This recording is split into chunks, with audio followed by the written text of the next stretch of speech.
एक किसान रहता था जिसका नाम मोहन था, जो हमेशा मस्त रहता था। उसके चेहरे पर कभी किसी भी बात की उदासी नहीं रहती थी और वह न कभी चिंतित रहता था। एक बार गांव में भयंकर तूफान आया। गांव के लोगों की सारी फसलें खराब हो गईं। गांव के सभी लोग चिंतित हो गए। सब अपनी फसलों को देखकर मायूस हो रहे थे। तब तक सबने देखा कि वह किसान अब भी बहुत खुश था। उसे कोई भी चिंता नहीं थी। गांव के लोगों ने मोहन से पूछा, क्या बात है मोहन, तेरी सारी फसलें खराब हो गई, तुझे अभी भी चिंता नहीं है? तू इतना खुश कैसे है? उसने कहा, इसमें उदास होने वाली क्या बात है? उसने कहा, चिंता छोड़ो भाई, हमेशा मस्त रहना सीखो, हंसते रहना सीखो। गांव वाले बोले, इसमें भला मस्त रहने जैसा क्या है? कैसे हम मस्त रह सकते हैं? हमारा तो नुकसान हो गया, फसलें खराब हो गई। अब हम क्या खाएंगे, अपना जीविका कैसे चलाएंगे और इसमें भला हम कैसे मस्त रहें? अब तू ही बता, क्या तुझे कभी किसी बात की चिंता नहीं होती? तू हमेशा खुश कैसे रह लेता है? उसने कहा, अरे भाई चिंता छोड़ो, मस्त रहना सीखो। गांव वालों ने पूछा, ठीक है, लेकिन मस्त रहने के पीछे वजह भी तो होनी चाहिए। हमें तो चिंताएं हो जाती हैं। गांव वालों ने कहा, हर चीज की चिंता, जिम्मेदारियों का चिंता। हम बच्चे थोड़े हैं कि हमेशा खुश रहे। 15 साल के बाद उनको भी चिंताएं घेर लेती हैं। अब तो चिंता ही चिंता है। मेरे बच्चों को पढ़ाई की चिंता है, उनके करियर की चिंता है, उनके फ्यूचर की चिंता है। मुझे उन बच्चों की खाने पीने और बाकी सारी घरेलू चीजों की चिंता है। तो भला इंसान कैसे खुश रहे? उसने कहा, खुश रहना एक कला है और मस्त रहना अपने आप में यह सोच है। गांव वालों ने बोला, तो क्या तुम हमें यह कला सिखा सकते हो कि हम भी हमेशा खुश और मस्त कैसे रह सकते हैं? उसने कहा, हाँ, मैं तुम्हें एक मजेदार कहानी सुनाता हूँ। ध्यान से सुनो। बचपन की बात है। मैं अपने पिता के साथ एक बार जंगल के रास्ते से शहर जा रहा था, क्योंकि हमें फसलों को बेचने थे। क्योंकि उस समय मेरे पिताजी काफी परेशान रहते थे। घर में बिल्कुल भी धन नहीं बचा था। अब तो फसलों को बेचना ही आखिरी हल था। जंगल जाते जाते शाम हो गई और जंगल में काफी अंधेरा हो गया। रास्ता तो दिख नहीं रहा था। उस दिन भी ऐसे ही आंधी आई थी। तब तक हमारी बैलगाड़ी का पहिया जमीन में धंस गया और हम वहीं फंस गए। पापा ने पहिया बहुत निकालने की कोशिश करी, लेकिन वह निकला ही नहीं। अंत में हम थक गए। हमें कोई रास्ता नहीं दिखाई दिया। अब हम भूख प्यास से परेशान होने लगे और हमें डर लगने लगा। मैंने पापा से कहा, पापा मुझे बहुत डर लग रहा है। पापा ने कहा, चिंता की कोई बात नहीं, मैं तेरे साथ हूं। तू क्यों चिंता कर रहा है? लेकिन उनके कहने से मुझे कोई असर नहीं हुआ और मैं डरने लगा, क्योंकि जंगल से बहुत आवाज आ रही थी और वह जंगल बहुत ही वीरान था। पापा ने कहा, डरते नहीं हैं। काफी प्रयास करने के बाद हमने फैसला किया कि आज रात हम यहीं बिताएंगे। सुबह जैसे ही होती है फिर हम बैलगाड़ी को निकालने की कोशिश करेंगे, फिर देखते हैं क्या कैसे करना है। लेकिन बात सुबह की नहीं थी। बात यह थी कि आखिर अब रात को खाएंगे क्या, क्योंकि हमारे पास जितना भोजन था हमने रास्ते में ही खत्म कर दिया था। हम दोनों बैठकर कुछ सोच ही रहे थे। तभी एक कुटिया दिखाई दी जिसमें से प्रकाश की रोशनी आ रही थी। पापा ने बोला, तुम यहीं पर रुककर आराम करो, मैं अभी कुछ देखता हूँ, शायद कोई मदद के लिए उपाय मिल जाए। पापा फिर चले गए और मैं वहीं पर बैठ के डर के मारे रोने लगा। काफी देर बाद पापा एक महात्मा के साथ आते हुए दिखाई देते हैं।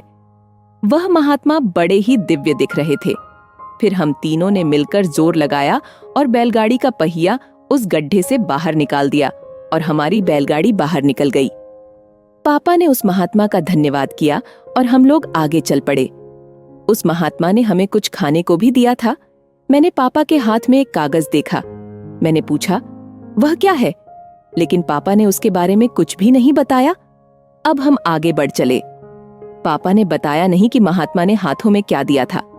मैंने उनसे फिर पूछा कि पापा हाथ में क्या है? उन्होंने बोला, कुछ नहीं है, ये तेरे काम की चीज नहीं है। धीरे धीरे काफी समय गुजर गया और हम निकल गए। काफी वक्त गुजर जाने के बाद मैंने पापा से पूछा, पापा उस पत्र में ऐसा क्या था कि जो आप मुझे बताते नहीं हो?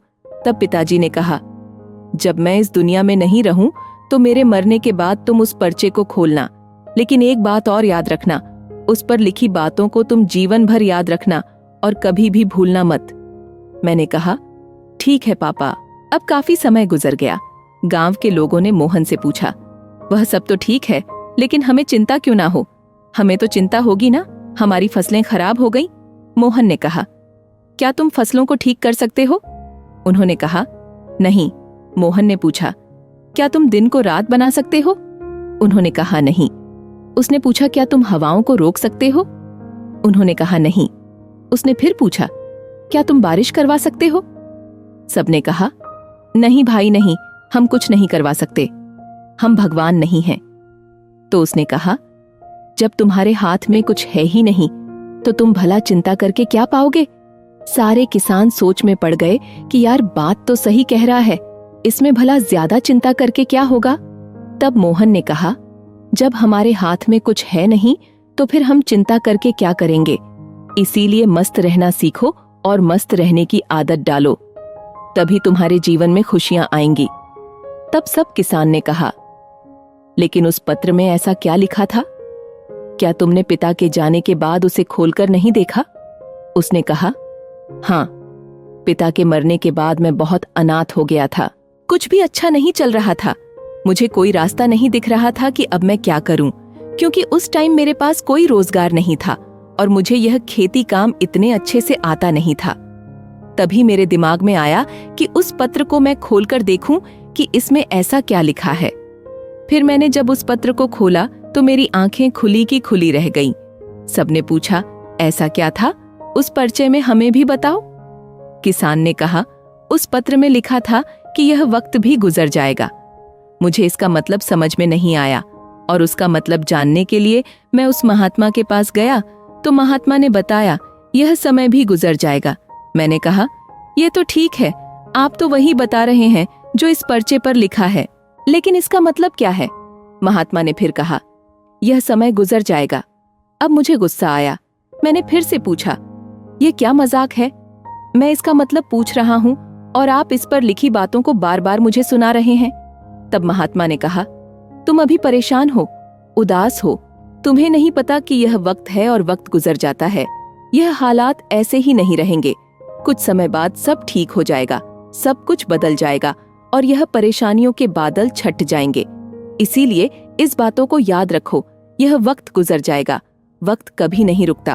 अच्छा बुरा जैसा भी हो, वक्त गुजर जाता है। तुमको चिंता करने की कोई आवश्यकता नहीं है। तुम बस खुद को देखो, अपने हाथ को देखो और बस मेहनत करते रहो। धीरे धीरे वक्त जैसा भी हो, समय बदल जाता है। गौर से देखो, तुम्हारे हाथ में कुछ भी नहीं है। तुम बेमतलब में फालतू की चिंताएं कर रहे हो, फालतू की मुश्किलों को और बड़ा बना रहे हो जो किसी भी तरह से हल नहीं होने वाली है। वक्त अपने आप गुजर जाता है, इसीलिए जो तुम्हारे हाथ में है ही नहीं, उससे भला चिंता करके क्या मिलने वाला है? इंसान को चाहिए कि वह सब्र रखें, हर वक्त में, हर परिस्थिति में, क्योंकि जिसके पास सब्र नहीं वह कभी भी चैन से जीवन जी ही नहीं सकता। चैन से जीवन जीने के लिए इंसान के अंदर सब्र का होना जरूरी है, और सब्र तभी आता है जब इंसान इस बात को याद रखेगा कि वक्त गुजर जाएगा। तब से मेरी जिंदगी बदल गई और मैं इस बातों को जीवन भर के लिए याद करके रख लिया। अब जो कुछ भी होता है मैं चिंता नहीं करता, बस मेहनत करता रहता हूँ, कोशिश करता हूँ चीजों को ठीक कर सकूं, लेकिन जो मेरे हाथ में है ही नहीं, मैं उसको चिंता करके भला क्या करूं? इसीलिए मैं अब मस्त रहता हूं और लोगों से यही कहता हूं कि मस्त रहो, ज्यादा चिंता मत करो और ज्यादा सोचो मत। जीवन चल रहा है, जीवन गुजर रहा है और जीवन गुजर जाएगा। बाकी अगर यह कहानी आपको अच्छी लगी हो तो इस वीडियो को लाइक जरूर करें।